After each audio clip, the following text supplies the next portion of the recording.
क्या दिया गया? हैलोजन ग्रुप दिया गया। समझ में आ गया? अब लोग को पता होगा कि इसके लिए हमारे पास में एक ट्रिक्स थी कि फिर कल बाहर आएगी ऑटो। समझ में आ गया ना? तो ये एलिमेंट्स हमारी क्या कहलाती है? ग्रुप 17 एलिमेंट्स कहलाती है। केमिस्ट्री की भाषा में ये टोटल एलिमेंट्स को हम बेसिकली एक्स से रिप्रेजेंट कर देते हैं। किससे रिप्रेजेंट कर देते हैं? एक्स से। एक्स का मतलब ही क्या होता है? Halogen group. Halogen group. समझ में आ गया? तो थोड़ा सा यहां पे एक लाइन लिख लेते हैं हम लोग, लिख लीजिएगा। P block group 17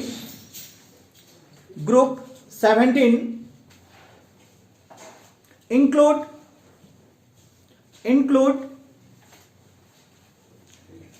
the elements namely fluorine, chlorine, bromine, iodine and astatine।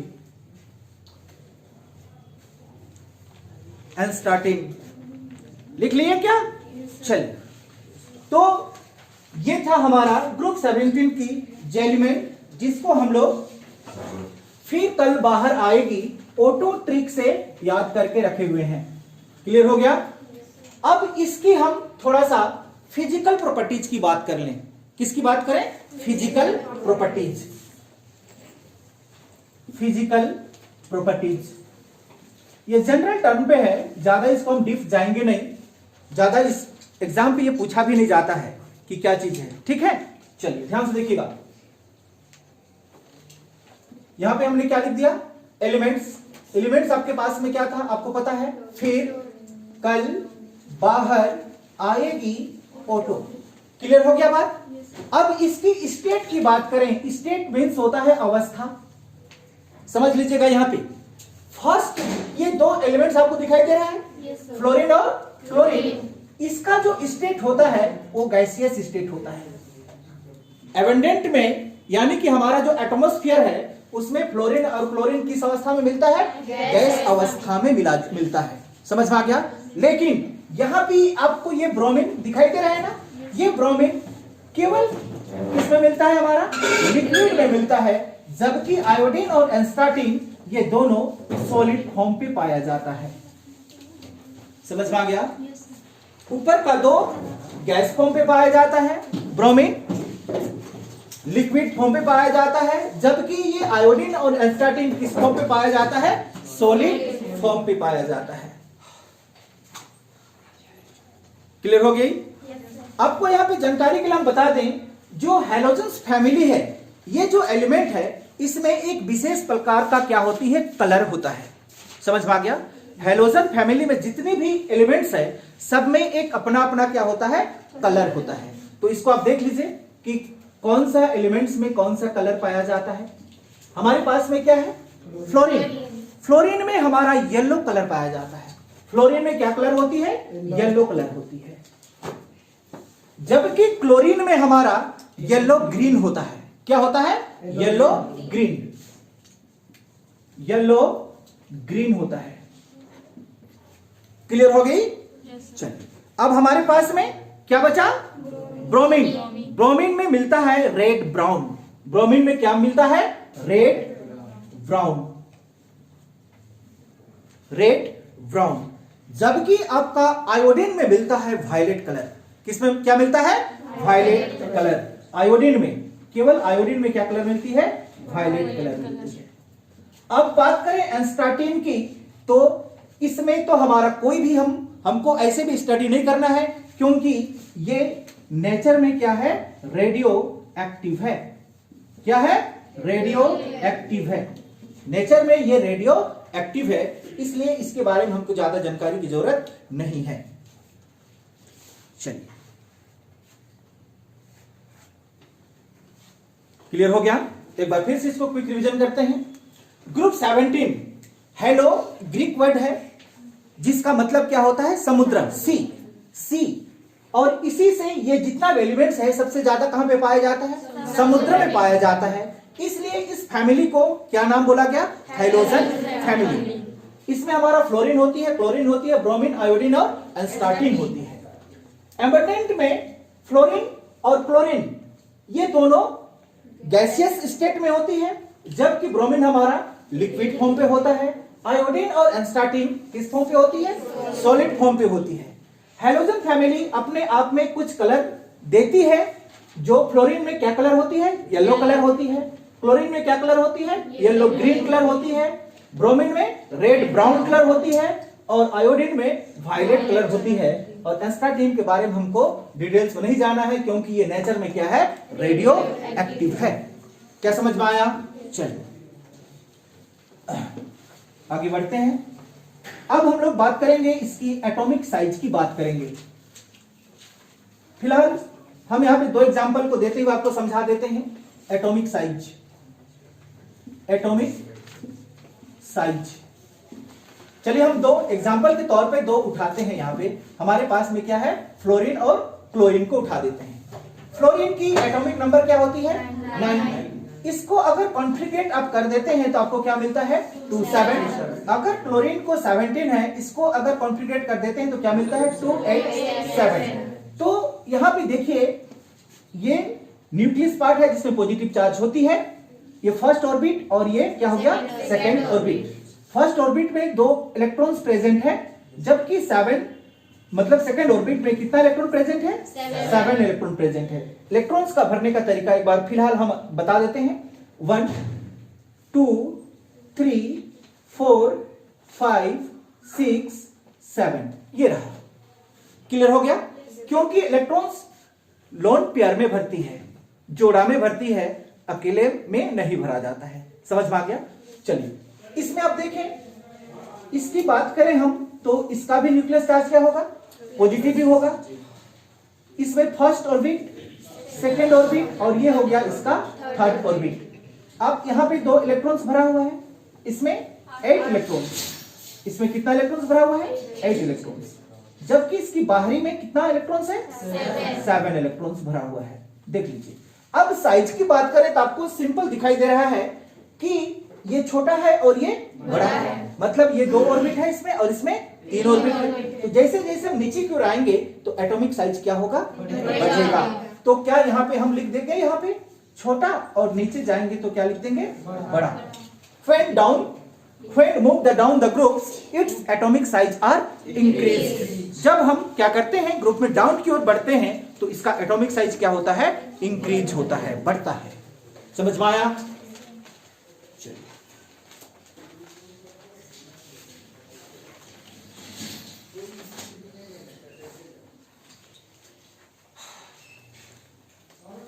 Clear हो गया?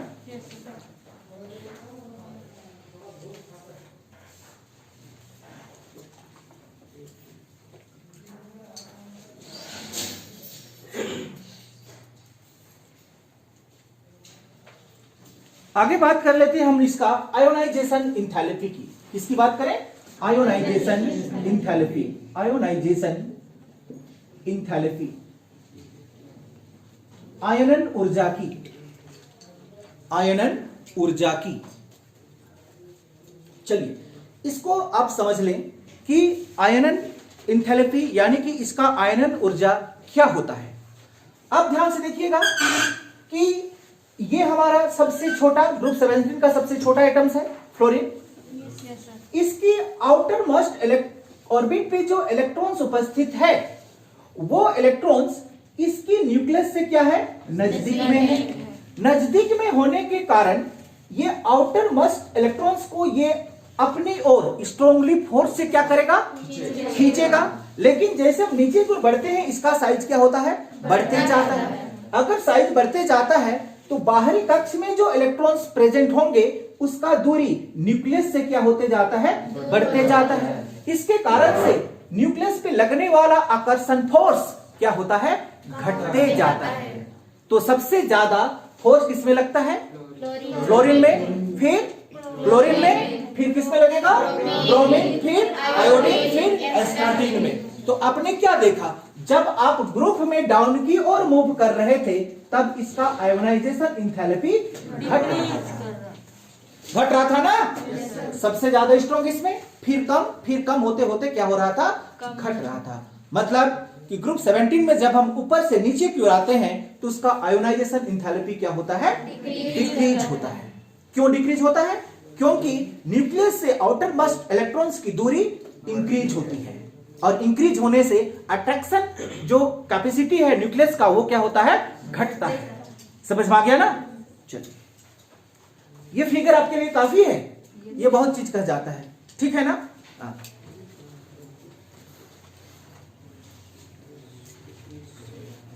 आगे बढ़ते हैं।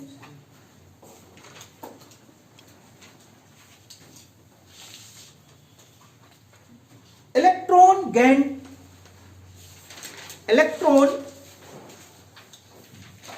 गैन एंथैल्पी यहां पे नहीं बात करेंगे हम लोग, इलेक्ट्रॉन नेगेटिविटी की बात करते हैं। किसकी बात करते हैं, इलेक्ट्रोनेगेटिविटी। चलिए ध्यान से देखिएगा, इलेक्ट्रोनेगेटिविटी क्या होता है इसमें, कि सबसे पहले हमारे पास में क्या है, फ्लोरीन। जैसे जैसे हम क्या गए, नीचे की ओर गए, इसका स्टेट में बदलाव आया, गैस आया, गैस से क्या आया, लिक्विड आया, लिक्विड से क्या आया, सॉलिड आया। समझ में आ गया।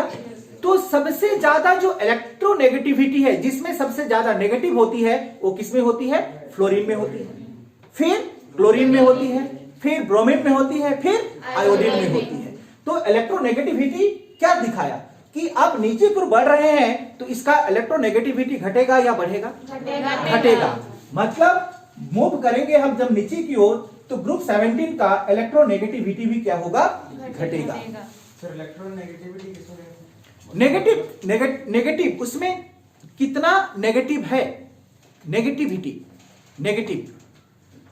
नेगेटिव जैसे कि हमने F-1 लिखेंगे ना, Cl-1 लिखेंगे ना, तो ये नेगेटिव चार्ज है। तो ये दोनों में -1 ही तो है या नहीं है, -1। तो -1 है तो ये इसका नेगेटिविटी हो गया, क्लियर हो गया। अब जैसे जैसे तुम्हारा एटम की साइज बढ़ेगा, क्लियर हो रहा है, तो अट्रैक्शन पावर न्यूक्लियस की ओर क्या होगा, घटेगा।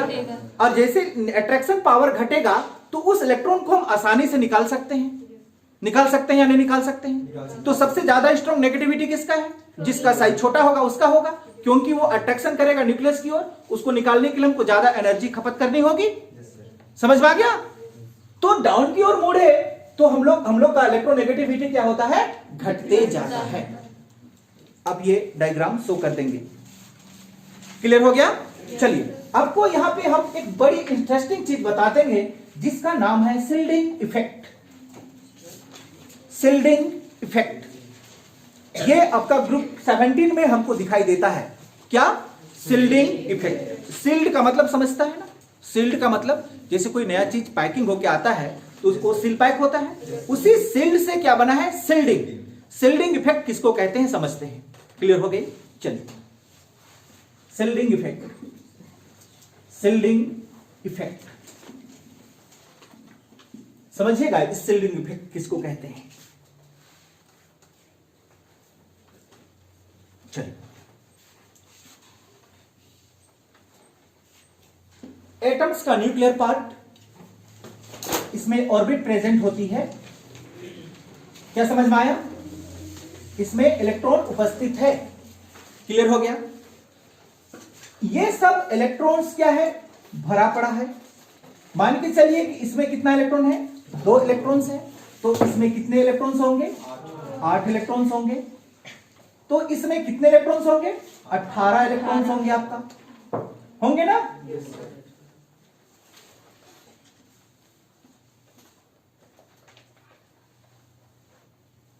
18 इलेक्ट्रॉन्स होंगे। लेकिन अब इसकी बाहरी कक्ष में केवल 7 ही इलेक्ट्रॉन होंगे, क्योंकि इसका वैलेंस इलेक्ट्रॉन क्या होता है, 7 ही होता है। समझ में आ रहा है ना। तो इसमें इलेक्ट्रॉन्स क्या होंगे, 7 ही होंगे, इस तरह से। चलिए, ये बाहरी कक्ष हो गया। अब हम समझ रहे हैं किसको, शिल्डिंग इफेक्ट को। इसका सेकेंड लास्ट ऑर्बिट को आप ध्यान से देखेंगे किसको? सेकेंड लास्ट ऑर्बिट को। इसमें इलेक्ट्रॉन्स फुलफिल है। Yes sir. तो अट्रैक्शन जो न्यूक्लियस के द्वारा इस सब इलेक्ट्रॉन्स को क्या किया जाता है? अपनी ओर अट्रैक्ट किया जाता है। क्या समझ में आ गया?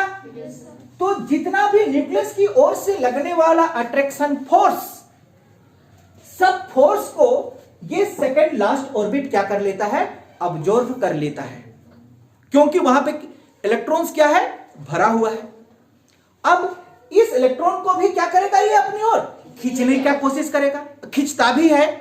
समझ में आ गया? लेकिन जितना कैपेसिटी से अपनी ओर खींचना चाहिए था, उतना कैपेसिटी से वो उसको नहीं खींच पाता है।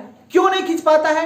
क्योंकि सेकेंड लास्ट ऑर्बिट में इलेक्ट्रॉन्स क्या भरे पड़े हैं, और टोटल इलेक्ट्रॉन को अपनी ओर खींचने में इस न्यूक्लियस के पास में सफिशिएंट एनर्जी नहीं बच पाती है।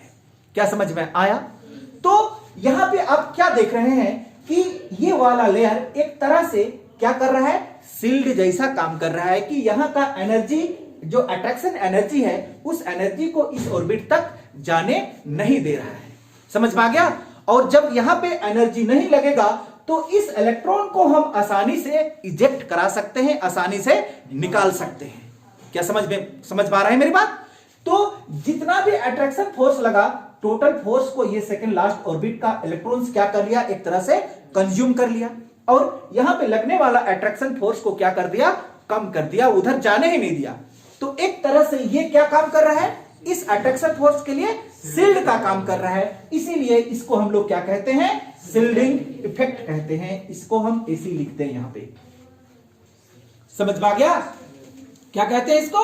Shielding effect. और शील्डिंग इफेक्ट का एक दूसरा नाम और होता है, जिसको हम स्क्रीनिंग इफेक्ट भी कहते हैं। ये एक स्क्रीन जैसा क्या करता है? काम भी करता है। क्या समझ में आ गया? चलिए,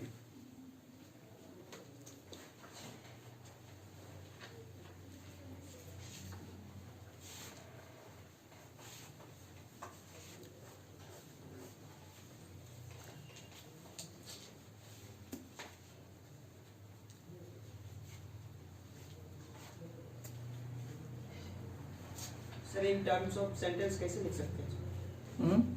सेंटेंस के रूप में कैसे लिख सकते हैं? सेकेंड लास्ट ऑर्बिट के पास में इलेक्ट्रॉन्स फुलफिल होती है, इसलिए सेंटर की ओर लगने वाला attraction force totally second last orbit तक कंज्यूम हो जाती है, जिसमें लास्ट ऑर्बिट पे हमारा अट्रैक्शन ऑफ फोर्स नहीं पड़ पाती है, जिसके कारण से लास्ट इलेक्ट्रॉन्स को इजेक्ट कराने के लिए हमको नॉर्मल एनर्जी की रिक्वायर्ड होती है।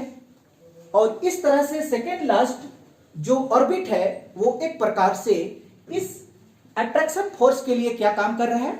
शील्ड का काम कर रहा है। इसलिए इस घटना को हम लोग क्या कहते हैं? शील्डिंग इफेक्ट कहा जाता है। समझ में आया? चलिए, समझ पाइए शील्डिंग इफेक्ट किसको कहते हैं? हाँ, चलिए आगे देख लेते हैं। Electron gain enthalpy. Electron gain enthalpy.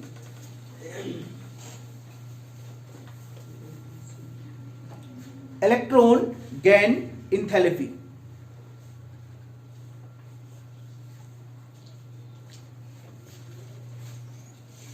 Electrons gain enthalpy. इस टॉपिक में ही सब चीज छुपा हुआ है। इलेक्ट्रॉन्स का मतलब आपको समझ में आता है, गेन का मतलब बढ़ना, और इंथैलेपी का मतलब ऊर्जा। इलेक्ट्रॉन्स के बढ़ने से जो ऊर्जा मिलता है उसी को हम लोग क्या कहते हैं? इलेक्ट्रॉन्स गेन इंथैलेपी कहते हैं। समझ में आया क्या? चलिए इसको फिलहाल समझने का कोशिश करते हैं। हमारे पास में क्या है? फ्लोरीन, जिसकी एटॉमिक नंबर 9 होती है। कॉन्फिगरेशन में आइए 2 7। हम क्या लिख लिए? क्लोरीन 17, यानी कि 287। इसकी ऑर्बिट की स्ट्रक्चर ड्रॉ करते हैं हम यहां पे। चलिए इसका भी स्ट्रक्चर ड्रॉ करते हैं। क्लियर हो गया? यहां पे कितना कमरा है? फर्स्ट ऑर्बिट में कितने कमरा होती है? 2 कमरा होती है। इस तरह से हम इसको घर जैसा बना देते हैं। जबकि सेकंड में कितना कमरा होती है? 8 कमरा होती है। क्या समझ में आया? क्लियर हो गया? जबकि बाहर वाला में कितना कमरा होती है इलेक्ट्रॉन्स को रहने के लिए? 18 कमरा होती है। तो इसी तरह से फ्लोरीन का इस लास्ट वाला ऑर्बिट में कितना कमरा होगी रहने के लिए इलेक्ट्रॉन्स को? 8 ही होगी। जबकि क्लोरीन का लास्ट में इलेक्ट्रॉन्स को रहने के लिए कितना घर होगा? 18 घर होगी। होगा क्या? अब इसमें 7 इलेक्ट्रॉन्स भरे हैं। देखिए ये इलेक्ट्रॉन 7 भरे हैं क्या? सेकंड ऑर्बिट तो है, और ये क्लोरीन है, तो क्लोरीन का इसमें भी कितना इलेक्ट्रॉन्स भरे हुए हैं? 7 इलेक्ट्रॉन्स भरे हुए हैं। इसमें घर कमरा कितना खाली है? 1 खाली है। जबकि क्लोरीन का में कितना कमरा खाली है? 11 कमरा खाली है। तो ये रखना चाहे इलेक्ट्रॉन्स को अपने पास तो कितना इलेक्ट्रॉन्स को रख सकता है? 1 इलेक्ट्रॉन्स को। अगर क्लोरीन अपने पास में इलेक्ट्रॉन्स को रखना चाहे तो कितना इलेक्ट्रॉन्स को रख सकता है? 11 को। तो बताओ यहां पे किसका इलेक्ट्रॉन गेन इंथैल्पी ज्यादा होगा? क्लोरीन का ज्यादा होगा। एक्सेप्शन है ये। क्लियर हो गई? यहां पे सबसे ज्यादा किसका होगा? क्लोरीन का इलेक्ट्रॉन गेन इंथैल्पी सबसे ज्यादा होगा। यानी कि सबसे ज्यादा इलेक्ट्रॉन गेन इंथैल्पी किसका? क्लोरीन का। इससे कम किसका? फ्लोरीन का। इसके बाद तो इसका एटॉमिक साइज क्या होता है? बढ़ता है। बढ़ने से वहां पे शिल्डिंग इफेक्ट लगना शुरू हो जाता है। एटॉमिक साइज क्लोरीन के बाद में क्या होगा? बढ़ेगा। और जहां एटॉमिक साइज बढ़ा तो वहां पे क्या लगना शुरू होगा? Shielding effect.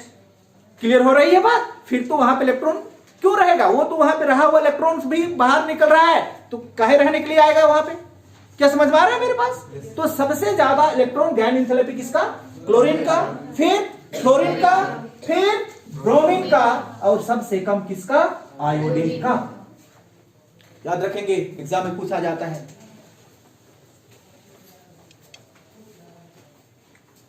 ये किस क्रम में लिखा हुआ है? घटते क्रम में लिखा हुआ है। सबसे ज्यादा सबसे पहले, फिर कम, फिर कम। अगर आपको क्या बोला जाए? बढ़ते क्रम पे लिखिए, इंक्रीजिंग ऑर्डर पे लिखिए, तो सबसे कम को सबसे पहले लिखेंगे। कैसे लिखेंगे? ऐसे। इसको क्या कर देंगे? उल्टा। समझ में आया क्या?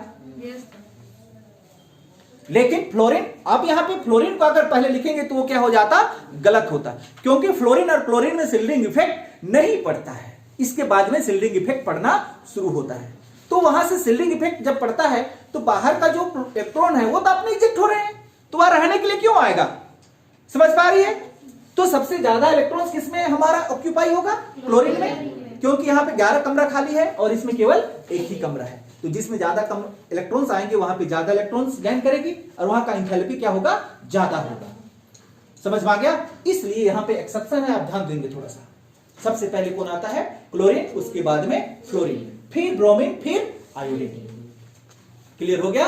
बाद में उधर वैसा क्यों होता है? वहां पे फिर शिल्डिंग इफेक्ट लगना शुरू होता है। क्लियर हो गया? इलेक्ट्रॉन वहां पे अट्रैक्ट होगा ही नहीं, उसका बाहर इलेक्ट्रॉन अपने क्या होती है? इजेक्ट होती है नॉर्मल फोर्स में। क्लियर हुआ? चलिए, तो ये था हमारा इलेक्ट्रॉन गेन इंथैल्पी। आप इसको याद रखेंगे, ये एग्जाम में पूछा जाता है। क्लियर हो गया? ग्रुप 17 का इलेक्ट्रॉन गेन इंथैल्पी को घटते क्रम या बढ़ते क्रम पे सजाएं।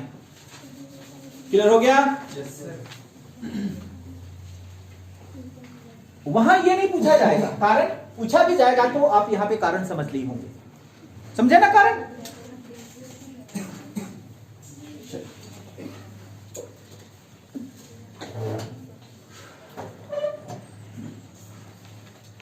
अब हम लोग ध्यान से देखें कि अगर ये हैलोजन ग्रुप हाइड्रोजन के साथ में कंबाइन कर ले, क्या कर ले?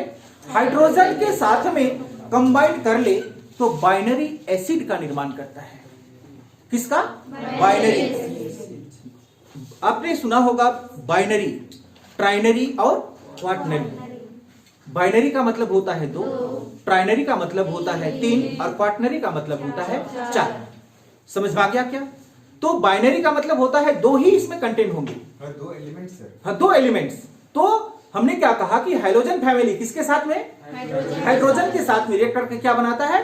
बाइनरी एसिड बनाता है। एक हाइड्रोजन और एक हाइड्रोजन फैमिली, 2 हुआ, 2 को क्या बोलेंगे? बाइनरी। तो यहां पे समझ लीजिए ये क्या फॉर्म करता है, बाइनरी एसिड का फॉर्म करता है। बोलिए और क्या क्या हो सकता है ये बाइनरी एसिड, HF ये बाइनरी एसिड है, HCl बाइनरी है, HBr और HI। देखिए ये सब क्या है, हमारा बाइनरी एसिड है।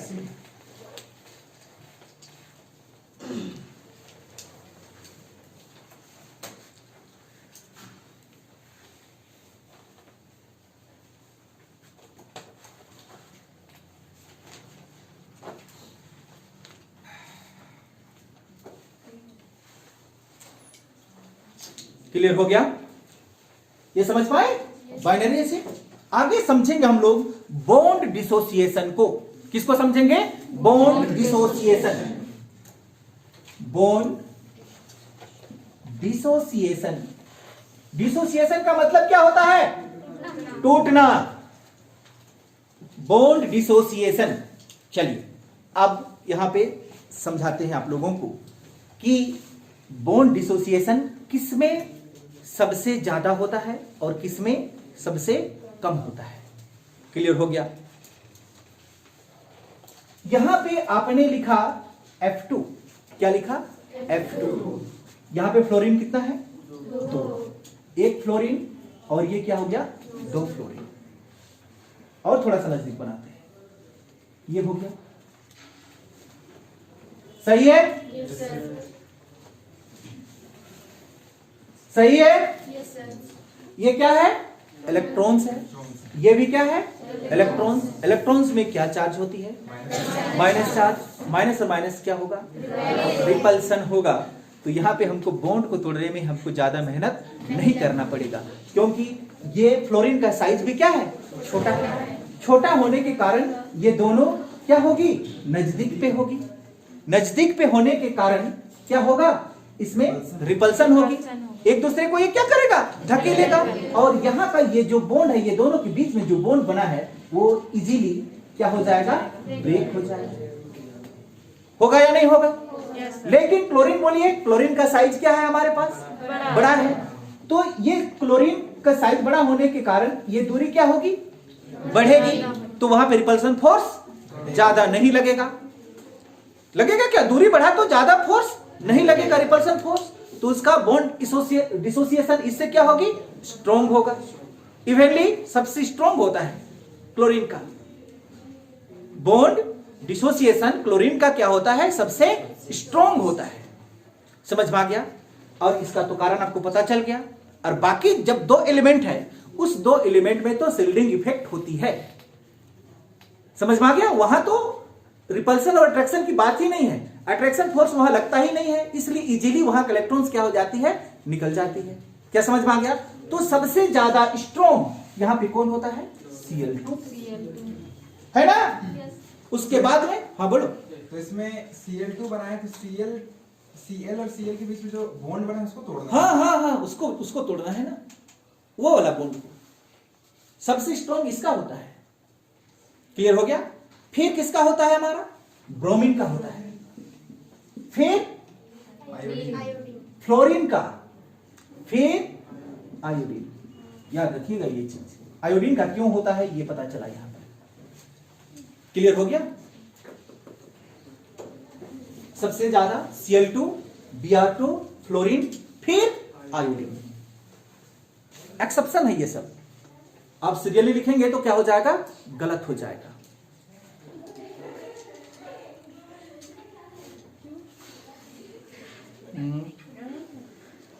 लिख लिए, कंफ्यूजन है किसी को। ये वाला में शिल्डिंग इफेक्ट भी नहीं होती है, और इसका दूरी भी हमारा क्या होता है, थोड़ा सा फ्लोरीन की अपेक्षा में ज्यादा होता है। तो सबसे ज्यादा स्ट्रॉन्ग यही होगा। Yes sir. इसमें क्या हुआ, इसमें तो दूरी कम है फ्लोरीन में।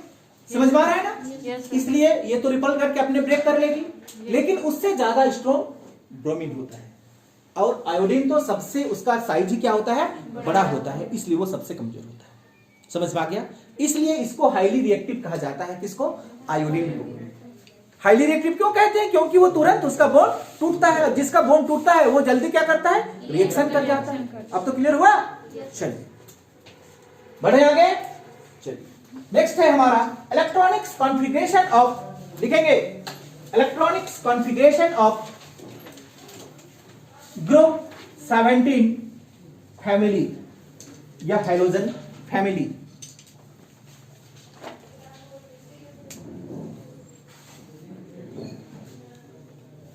क्लियर हो गया? चलिए यहां पे इसका आपको ट्रिक पता होगा एटॉमिक नंबर निकालने के लिए। एटॉमिक नंबर निकालने के लिए क्या ट्रिक पता है? 18 कितना हो जाएगा? 35 फिर 18 जोड़िए 53 फिर 85। क्या आप कॉन्फ़िगरेशन लिख पाएंगे? कैसे लिखेंगे? 1s 2 2s 2 2p 2p 5 कितना? क्या समझ में आया? आप ध्यान दीजिएगा, इसका लास्ट हमारा क्या है? 2p है, तो इसका लास्ट क्या होगा?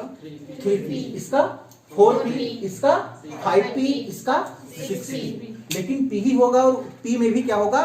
5 ही होगा। समझ में आया? अब लिख लेंगे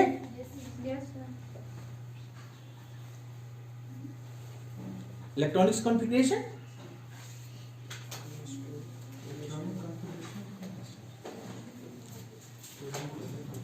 लिख पाएंगे क्या आप लोग? हाँ, तो इसको आप लिख लेंगे, हम लोग आगे बढ़ते हैं। क्लियर हो गया ना? हमने बता दिया कि इसका लास्ट में क्या आया? 2p, इसका लास्ट में क्या आएगा? 3p 4p 5p 6p आएगा, और यहां पे 5 है तो 5 ही रहेगा। समझ में आ गया? सिर्फ एक एक ऑर्बिट क्या होते जाएगी? बढ़ती जाएगी। क्लियर हुआ? आपने 11th क्लास में अब्बा प्रिंसिपल को बढ़िया से पढ़े हैं, तो कॉन्फ़िगरेशन लिखने में कोई भी परेशानी नहीं होगी। क्लियर हुआ? चलिए फिलहाल अगला टॉपिक की ओर। टॉपिक का नाम देंगे oxidation state. Oxidation state, oxidation state. Halogen family, halogen family show SHOW show various oxidation state, various oxidation state, -1 +1 और 3 +5 एंड +7। ये कहां से आता है आप लोगों को पता है ना? नहीं पता है या बता दें? नहीं सर, ठीक है, जानते हैं। प्रॉब्लम है आप लोगों को? जानती है या नहीं जानती? आप लोग जानते होंगे।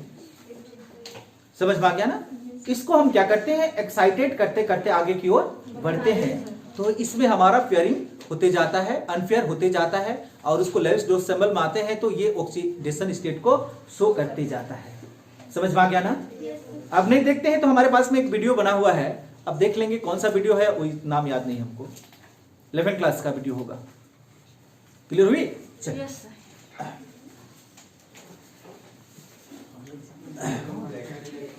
आगे लिखेंगे हम लोग का टॉपिक आएगा preparation of hydrochloric acid. Preparation of HCl। Factory में सर, फैक्ट्री में बनाएंगे?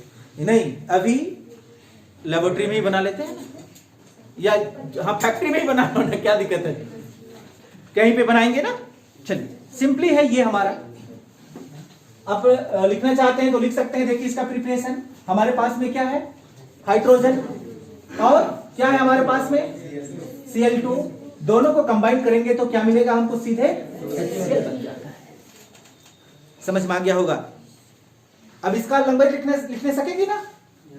क्या जो दिख रहा है उसी को लिखना है।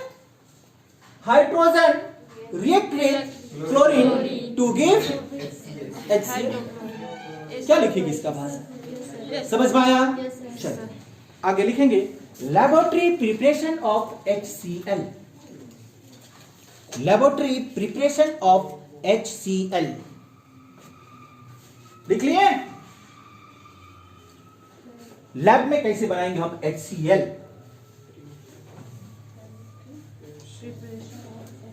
Laboratory preparation of HCl। जब भी क्वेश्चन पूछेगा तो लेबोरेटरी वाला ही पूछेगा, याद रखेंगे। ठीक है, क्या पूछेगा? लेबोरेटरी वाला पूछेगा।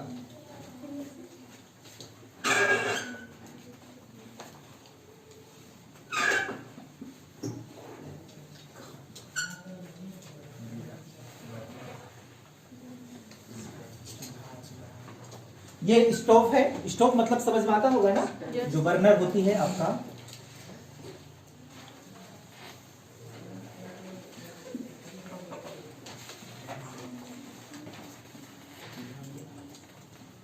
कुछ इस तरह से बनाते हैं इसको।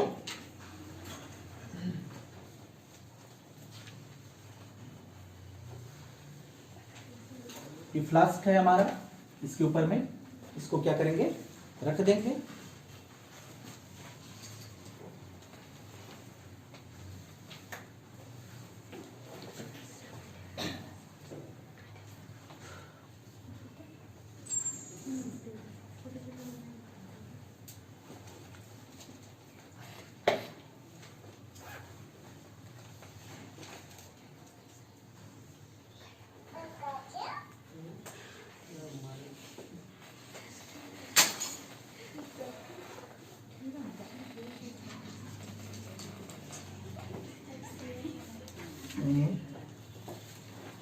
HCl है ये।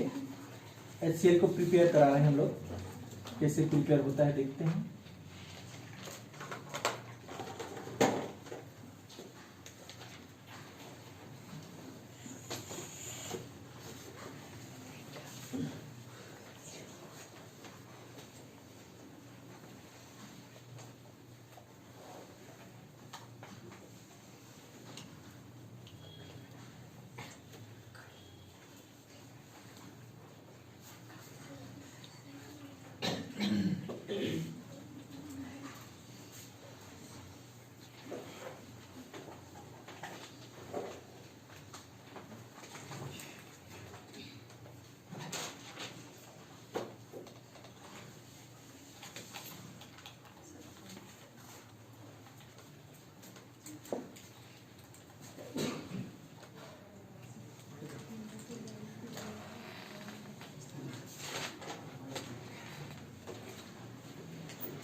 हो गया सबका फिगर। चलिए समझिएगा, यहां पे हम क्या डाल रहे हैं? Concentrate H2SO4। इस फ्लास्क में क्या लगा हुआ है? NaCl। जब हम कंसंट्रेट H2SO4 को क्या करेंगे, डोपिंग कराएंगे किसमें, NaCl के ऊपर में, और इधर से क्या प्रोवाइड करेंगे, हीट प्रोवाइड करेंगे, तो दोनों के बीच में क्या होगा, हमारा रिएक्शन होगा। क्या होगा, रिएक्शन होगा। और रिएक्शन होने से यहां से क्या निकलेगी, हमारा गैस निकलेगी।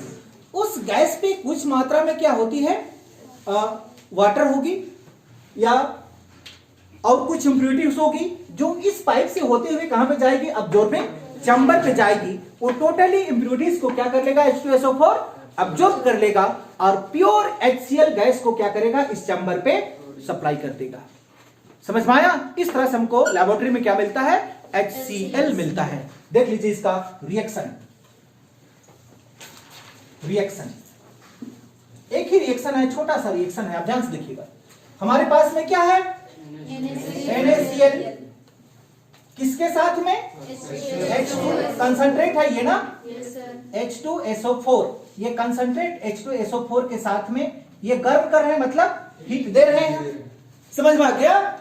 चलिए तो देखिए क्या होगा, यहां पे ये Na क्या होगा, Na2SO4 इस चैम्बर पे हमारा अवशिष्ट के रूप में बच जाएगा। बचेगा कि नहीं बचेगा, क्या बचेगा, Na2SO4 प्लस ये H और यहां का Cl क्या बन जाएगा, बाहर हो जाएगा, यानी कि HCl हमारा क्या हो जाएगी, बाहर हो जाएगा। क्या समझ में आ गया। तो इसको बैलेंस करने के लिए हम यहां पे 2 डालें, और कहां पे, यहां पर भी 2 डालना होगा। इस तरह से हमको क्या मिलता है, लेबोरेटरी में HCl मिल जाता है। समझ में आया। लैंग्वेज लिखने का कोई मतलब नहीं है, क्यों नहीं लिख पाएंगे इसको। इस तरह से हमको क्या मिलता है, ये HCl मिलता है लेबोरेटरी में।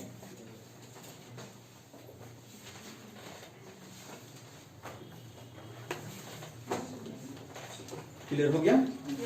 छोटा सा रिएक्शन है, preparation of HCl in laboratory. Clear हुआ। चलिए इसका प्रॉपर्टीज को देख लेते हैं, क्या गुण होती है इसका, हाँ HCl का। प्रॉपर्टीज ऑफ HCl, इसका क्या गुण होता है। HCl आप देखें लेबोरेटरी में, क्या उसका कोई रंग होता है, नो सर। तो पहला पॉइंट लिखेंगे, इट इज कलरलेस, मतलब HCl क्या होता है, रंगहीन होता है, रंगहीन।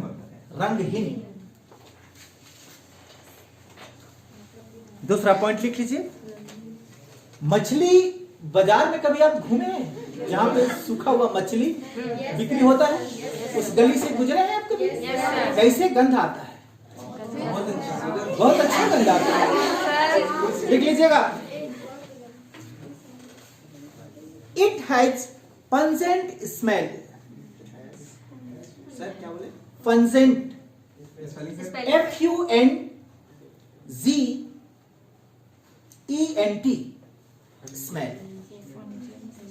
स्मेल।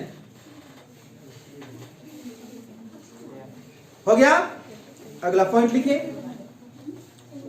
थर्ड प्रॉपर्टी लिखिए, it is soluble in water.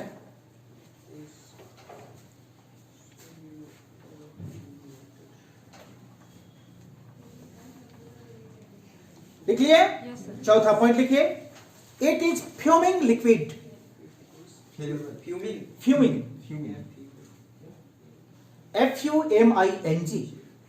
Fuming liquid. Fuming का मतलब सर क्या होता है फ्यूमिंग का मतलब, क्या समझती है तुम लोग फ्यूमिंग। हाँ, ये मतलब कहीं पर अगर ये क्या बोलेंगे पड़ा ना, तो वहां पे ये जला भी देगा। हाँ, क्लियर हो गई। चलिए केमिकल प्रॉपर्टीज देख लेते हैं HCl का क्या होता है। पहला number, first number, when HCl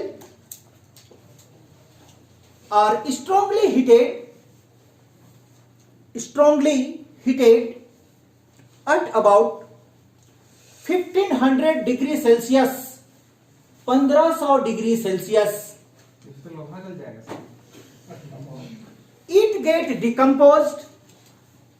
it get decomposed and evolve hydrogen and chlorine, hydrogen and chlorine. लिख लिए? चलिए ध्यान से देखिएगा, इसको किसको, HCl को कितना में, 1500 डिग्री सेल्सियस में क्या करते हैं, स्ट्रांगली हीटेड करते हैं, तो ये क्या होता है, डिकम्पोज होता है और हमको क्या देता है, हाइड्रोजन और क्लोरीन दे देता है। यहां पे हम क्या लिख दें, 2 लिख दें।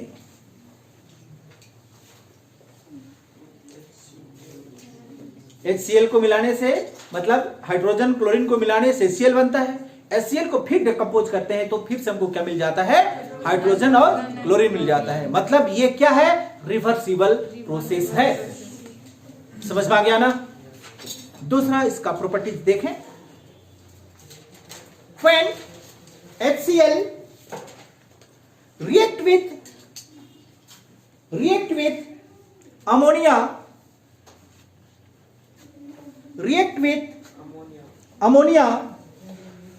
to give ammonium chloride, क्या दे देता है, अमोनियम क्लोराइड।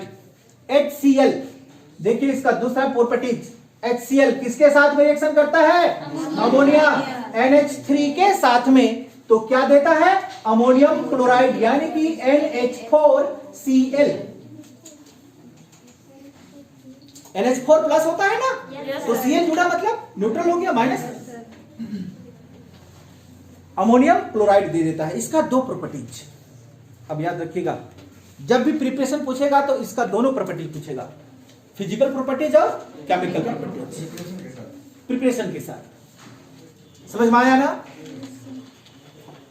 आपने पहले लिखा वो फिजिकल प्रॉपर्टीज था, कलर लिस्ट वाला, और ये वाला क्या है इसका, केमिकल प्रॉपर्टीज।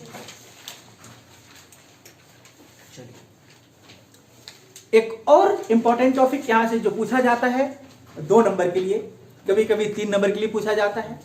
क्वेश्चन ऐसे पूछा जाता है, what do you mean by the inter halogen compound. क्या समझ में आया मेरे कहने का मतलब, कि आप इंटर हैलोजन कंपाउंड से क्या समझते हैं। लिखिए, inter halogen compound, inter halogen compound,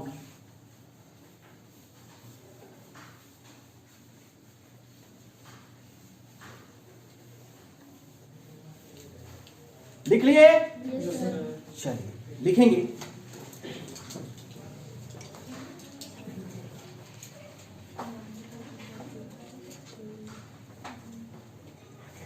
An interhalogen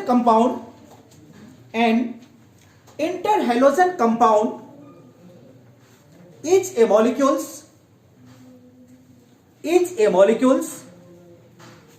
which contain two or more halogen atom। क्या समझ में आया? जब 2 या 2 से अधिक हेलोजन एटम आपस में क्या करती है, कंटेन करती है, तब क्या बनता है, इंटर हेलोजन कंपाउंड का निर्माण होता है। समझ में आ गया? चलिए दिखा रहे हैं यहां पे थोड़ा सा, इंटर हेलोजन कंपाउंड, क्लियर हो गया? इंटर हेलोजन कंपाउंड यानी कि जो हमारा हाइड्रोजन ग्रुप में है वही एक दूसरे के साथ में क्या करेगा, कंबाइंड करेगा। क्लियर हुआ? चलिए ध्यान से देखिएगा, हाइड्रोजन ग्रुप्स को क्या हम X से रिप्रेजेंट किए थे, तो दूसरा को हम क्या मान लेते हैं, XX मान लेते हैं। क्लियर हुआ? ये X के बदले में हम क्या लिख लेते हैं, Cl लिख लेते हैं, और X डैश के बदले में हम क्या लिख देते हैं, F। क्लोरोफ्लोराइड, क्या नाम होगा इसका, क्लोरोफ्लोराइड। क्लोरीन हैलोजन ग्रुप है, फ्लोरीन हैलोजन ग्रुप है, दोनों आपस में क्या किया, कंबाइन किया और एक कंपाउंड का निर्माण किया। तो इस प्रकार का कंपाउंड को हम क्या कहते हैं, इंटर हैलोजन कहा जाता है। समझ में आ गया? ये जनरल टर्म है, ये क्या है हमारा जनरल फॉर्म है। क्लियर? इसकी हाइब्रिडाइजेशन की बात करें तो क्या होगा इसका हाइब्रिडाइजेशन, जल्दी बोलिए, इसका हाइब्रिडाइजेशन क्या होगा? sp3 हाइब्रिडाइजेशन पूछता है। हाइब्रिडाइजेशन क्या आप लोगों को निकालने आता है हाइब्रिडाइजेशन? कल हम वीडियो भेजे थे आप लोगों को, अब देख लेंगे वो हाइब्रिडाइजेशन कैसे कैलकुलेट किया जाता है, एक्सप्लेन किया हुआ है। समझ पा रही है ना? दोनों तरीका से बताया गया है हाइब्रिडाइजेशन। चलिए अब यहां पे आपको बता दें कि अगर ये sp3 है तो इसका स्ट्रक्चर क्या होगा? जिसका भी sp3 हाइब्रिडाइजेशन होता है उसका स्ट्रक्चर हमारा टेट्राहेड्रल होता है। क्या होता है? टेट्राहेड्रल होता है। मुर्गी का टांग वाला। हाँ, मुर्गी का टांग वाला। क्लियर हुआ? इसका स्ट्रक्चर क्या होगा हमारा? टेट्राहेड्रल होगा। सर लेकिन सर कोऑर्डिनेशन नंबर 4 आता है, उसका sp3 होता है, जिसका sp3 होता है उसका दो स्ट्रक्चर होता है, स्क्वायर और टेट्राहेड्रल। वो हम कोऑर्डिनेशन कंपाउंड की बात नहीं कर रहे हैं, हम इंटर हेलोजन की बात कर रहे हैं भी।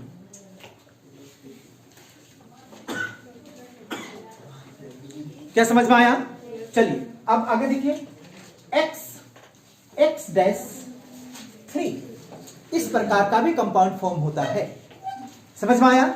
और ये कंपाउंड फॉर्म करता है कुछ इस तरह से ClF3 और ये Br के साथ भी करता है, BrF3। देखिएगा ध्यान से, यहां ये ClF3 किया और BrF किया, जबकि ये BrF नहीं कर सकता है। समझ में आ रहा है ना? क्योंकि सबका बॉन्ड एंगल अलग अलग होता है, अट्रैक्शन रिपल्सन सबका अलग अलग होता है। 11th क्लास में भी जाएं तो फिर दिक्कत हो जाएगा, पूरा वहीं पे समय निकल जाएगा हमारा कि कहां पे सबसे अट्रैक्शन फोर्स ज्यादा लगती है, कहां पे रिपल्सन लगती है। क्लियर हो रही बात? चलिए अब इसका हाइब्रिडाइजेशन क्या होगा, जल्दी बोलिए,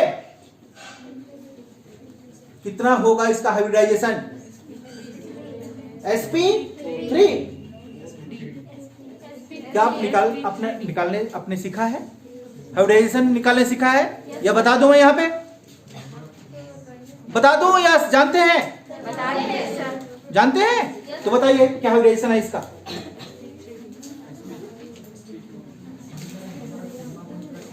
sp3 डिहाइब्रिडाइजेशन है।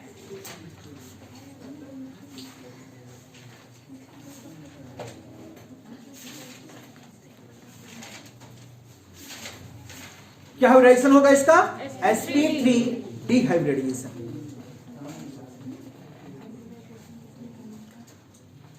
गिनिए, ये क्या हो गया? 3, 4 और 5। स्ट्रक्चर क्या होगा इसका?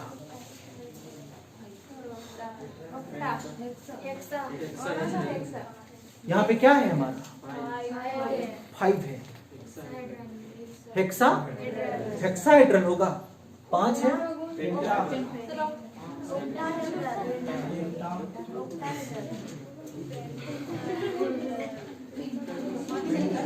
कैसे बनाओगे इसको? 5 है।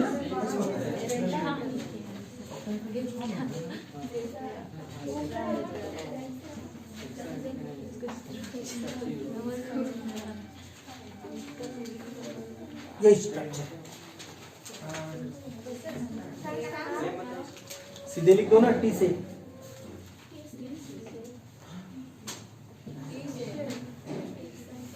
टी जैसा नहीं है, नहीं है टी जैसा, गलती नहीं होगा। इसमें हेक्साहेड्रल 6 सिर है इसमें। पेंटाहेड्रल होगा ये।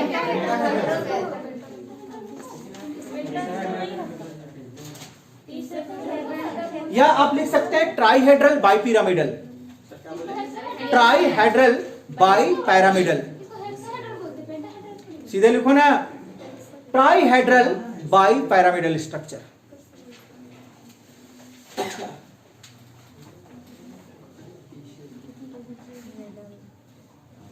लिख लिए? चलिए आगे ध्यान से देखिएगा। अब 3 के बाद में हमारा कहां फॉल होता है? ऑक्सीडेशन नंबर बोलिए। 3 के बाद में 5, तो क्या लिख सकते हैं?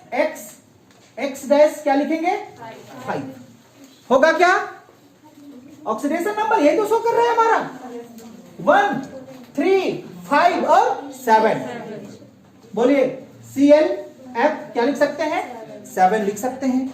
दूसरा क्या लिख सकते हैं? BrF7 लिख सकते हैं, सॉरी 5 ना, 5 लिखेंगे यहां पे, 5 लिख सकते हैं। चलिए इसमें कैसा हाइब्रिडाइजेशन होगा? sp3d2, sp3d2 है ना? इसकी स्ट्रक्चर की बात करें तो ये रहा, फिर ये रहा, ये रहा, ये और ये, यही है क्या? ऑक्टाहेड्रल। क्या होगा नाम इसका? ऑक्टाहेड्रल।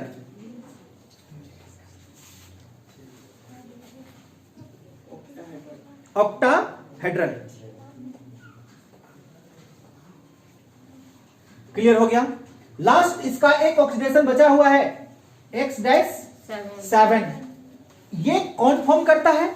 केवल एक ही फॉर्म करता है, आयोडीन IF7। और ये सब क्या है हमारा? है इंटर हैलोजन कंपाउंड है। क्लियर हो गया?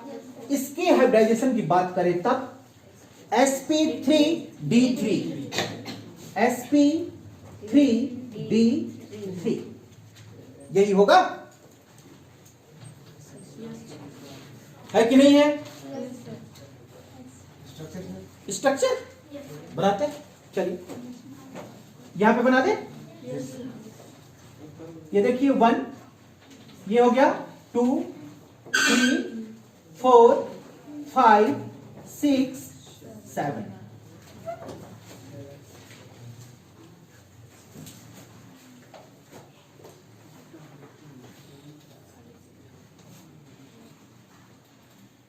बन गया सबका? इसका नाम क्या होगा हमारा? Pentagonal bi pyramidal structure. Pentagonal bi pyramidal, pentagonal bi pyramidal structure, bi pyramidal structure. Clear होगा? Inter halogen compound. डेफिनेशन भी आपको समझ में आ गया होगा। क्या समझ पाई? क्या और पूछना है? सर इसका एंगल कितना किसका एंगल? जी अभी स्ट्रक्चर बनाएंगे ना उसी का। इसका 72 डिग्री, 72 डिग्री होती है। नहीं, हाँ हर एक एंगल 72 डिग्री। लीनियर स्ट्रक्चर का क्या होता है? 180 डिग्री। समझ में आ गया? अगर ट्राइगोनल हो तो 120 डिग्री, अगर ये स्ट्रक्चर हो टेट्राहेड्रल हो तो 109.28 सेकंड।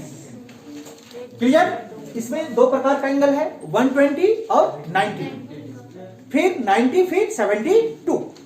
याद रखना, याद हुआ क्या एंगल?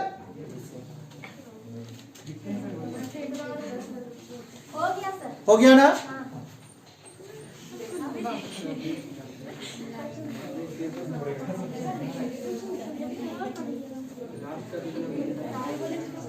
आप 11th क्लास का वीडियो उठा के देख लेना, वहां पे डायरेक्टली सब चीज बताया गया है। क्लियर हो गया? चलिए next topic, oxo acid of halogen. Oxo acid of halogen,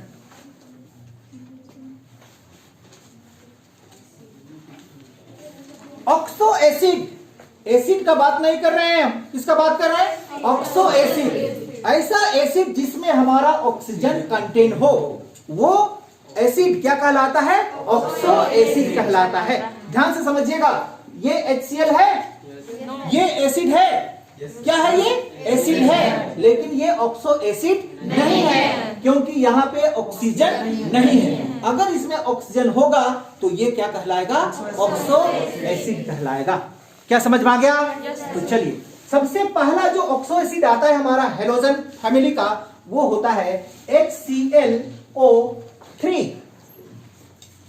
क्या समझ में आया? क्यों ऐसा लिखा गया? ध्यान से समझिएगा।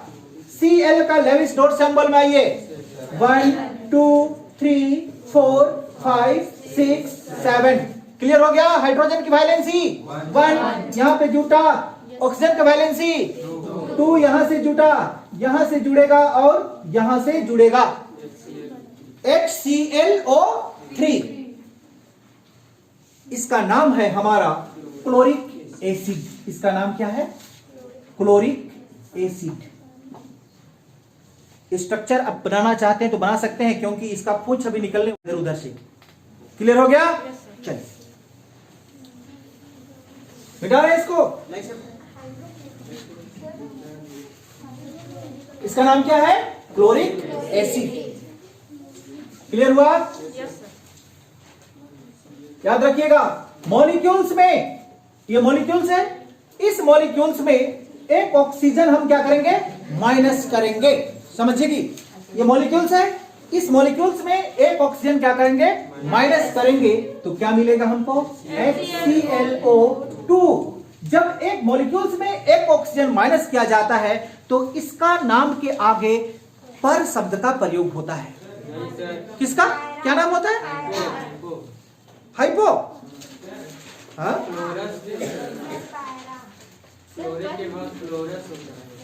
अच्छा, क्लोरस होता है ना। ये आईसी हट के क्या हो जाएगा?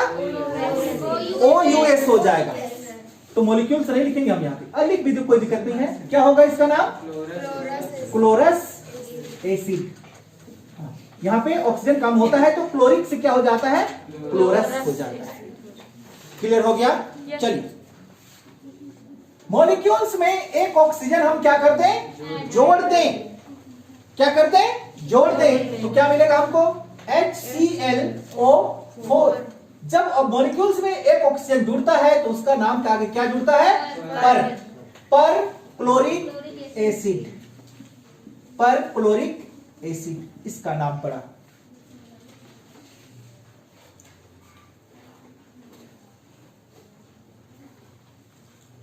क्लियर हो गया? यहां पे मॉलिक्यूल्स नहीं लिखेगा तब हमको ज्यादा बेस्ट समझ में आएगा, क्योंकि यहां से मॉलिक्यूल्स को मान के इसमें से ऑक्सीजन को कम करते हैं। ठीक है?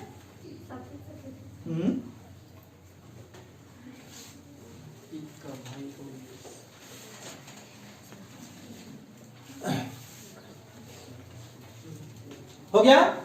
चलिए ध्यान से देखिएगा, ये मॉलिक्यूल्स है, इसको ये क्या है? मॉलिक्यूल्स है। इस मॉलिक्यूल से हम एक ऑक्सीजन क्या कर देते हैं? कम कर देते हैं। क्या?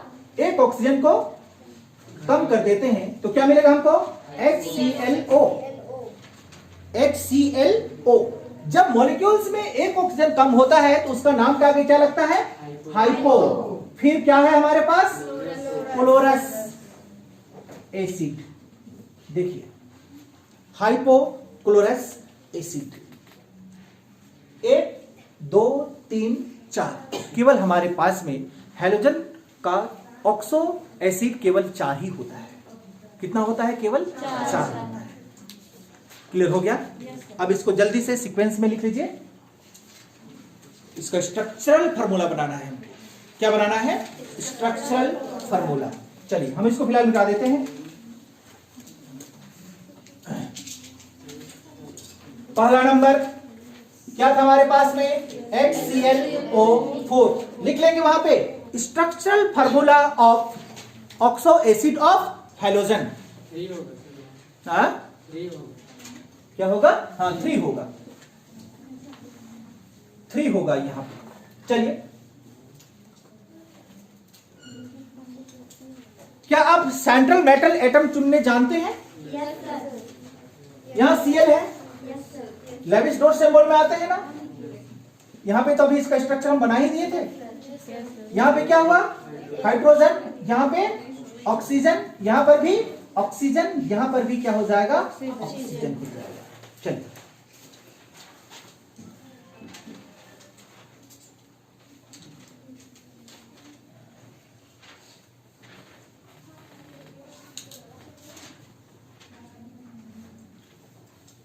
क्लियर हो गया।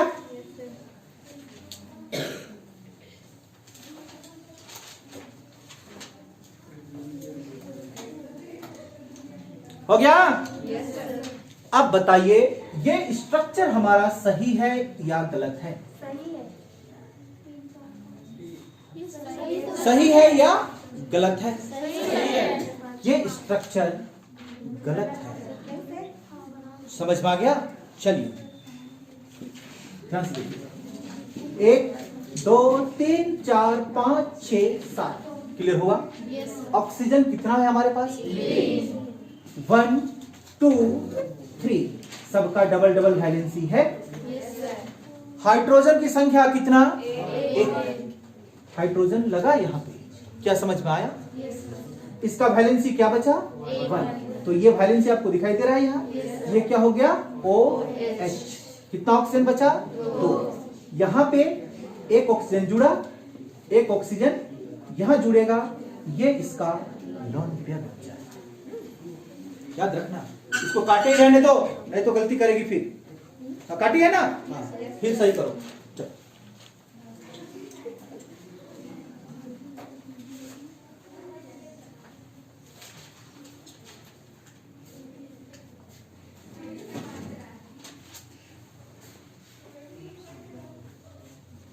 क्लियर हुआ? सर हाँ, लेकिन एक चीज में आता है हम लोगों की फॉर्मूला में तो OH कहीं लिखा हुआ नहीं है। कहाँ पे फॉर्मूला पे कहीं OH? HClO3 में क्यों लिखा हुआ रहेगा? तुम काउंट करो ना, फॉर्मूला क्या बताता है कि इसमें हमारा कितनी संख्या में हाइड्रोजन है, कितनी संख्या में क्लोरीन है, कितनी संख्या में ऑक्सीजन है, उसको बताता है फॉर्मूला। कल का डेट में अगर ये फॉर्मूला ये नहीं जानता है तो इसका बेसिसिटी तुमको पूछा तो क्या लिखेगा इसका बेसिसिटी? हाइड्रोजन वहीं से निकलता है जहां पे OH होती है और वही उसका बेसिसिटी होता है। इसका बेसिसिटी कितना हुआ? 1 हुआ। समझ में आ गया? क्लियर हुआ? इसका बेसिसिटी कितना?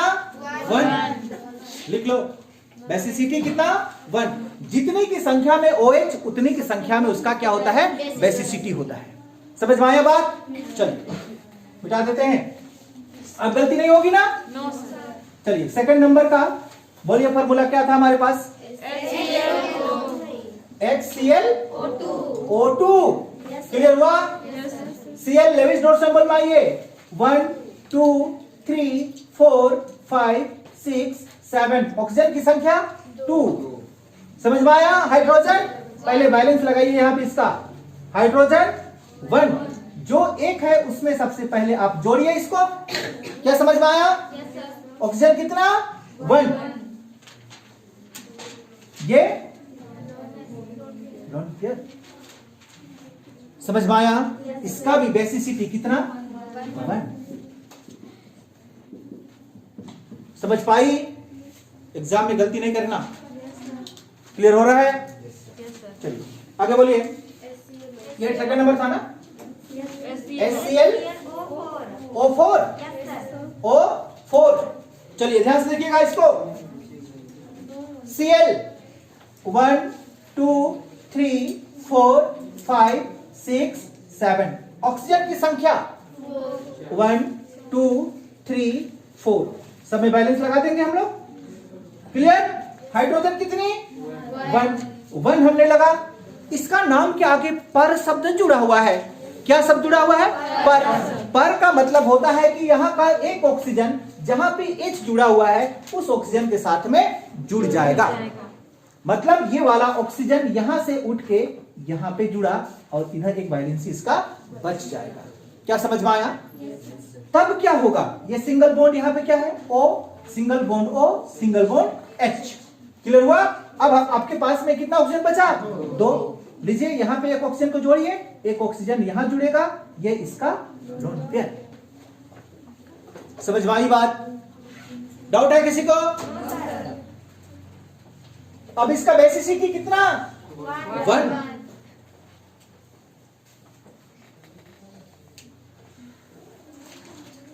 H को पहले लिखिए। H का एक ही हाथ है, इधर इधर कैसे पकड़ेगा? समझ में आया क्या? डाउट है किसी को? पर जहां पर भी लगे, जहां पर OH है वहां पे ऑक्सीजन जाके क्या हो जाएगा? जुड़ जाएगा, याद रखना। ठीक है, चलिए लास्ट क्या है हमारे पास? HClO। Yes sir. Cl Lewis dot symbol में आइए जल्दी से। क्लियर हो गया? ऑक्सीजन कितना? 1। हाइड्रोजन कितना? यहां पे लगा, यहां पे क्या लग जाएगा? OH। ये लॉन पेयर। अब तो बना। इसका बेसिसिटी ये 4 हमारा ऑक्सो एसिड का स्ट्रक्चरल फार्मूला था। समझ में आ गया?